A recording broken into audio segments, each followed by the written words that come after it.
Hello Empuraan എന്ന ചിത്രത്തിൻ്റെ 11-ാം ദിവസത്തെ കേരള ബോക്സ് ഓഫീസ് കളക്ഷൻ റിപ്പോർട്ടാണ് ഇന്ന് നോക്കാൻ പോകുന്നത്. വീഡിയോയിൽ കൊനുമ്പ് വീഡിയോ ലൈക്ക് ചെയ്യുക, ചാനൽ സബ്സ്ക്രൈബ് ചെയ്യുക.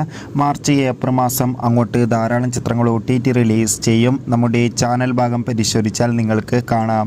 മോഹൻലാൽ, പൃഥ്വിരാജ്, മഞ്ജു വാര്യർ, ടൊവിനോ തോമസ് എന്നൊക്കെ പ്രധാന കഥാപാത്രങ്ങളായ ചിത്രമായിരുന്നു എമ്പുരാൻ. ചിത്രത്തിന് ഇപ്പോഴും നല്ല മികച്ച പോസിറ്റീവ് റെസ്പോൺസാണ് പുറത്തുകൊണ്ടിരിക്കുന്നത്. അതുകൊണ്ട് തന്നെ ഏവരുമേറെ ആകാംക്ഷയുടെ എമ്പുരാൻ എന്ന ചിത്രത്തിൻ്റെ ഓരോ ദിവസത്തെ കളക്ഷൻ റിപ്പോർട്ട് അറിയാൻ വേണ്ടി കാത്തിരിക്കുകയാണ്. ഫൈനലി 11-ാം ദിവസത്തെ കേരള ബോക്സ് ഓഫീസ് കളക്ഷൻ റിപ്പോർട്ടൊക്കെ പുറത്തുകൊണ്ടിരിക്കുകയാണ്.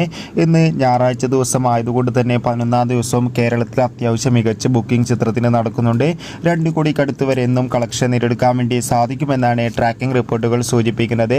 എന്തായാലും എമ്പുരാൻ എന്ന ചിത്രത്തിൻ്റെ കൂടുതൽ ബോക്സ് ഓഫീസ് കളക്ഷൻ റിപ്പോർട്ടിനായി കാത്തിരിക്കാം. ചിത്രം കണ്ടവരുടെ അഭിപ്രായം കമൻറ്റ് ചെയ്യുക. ബൈ.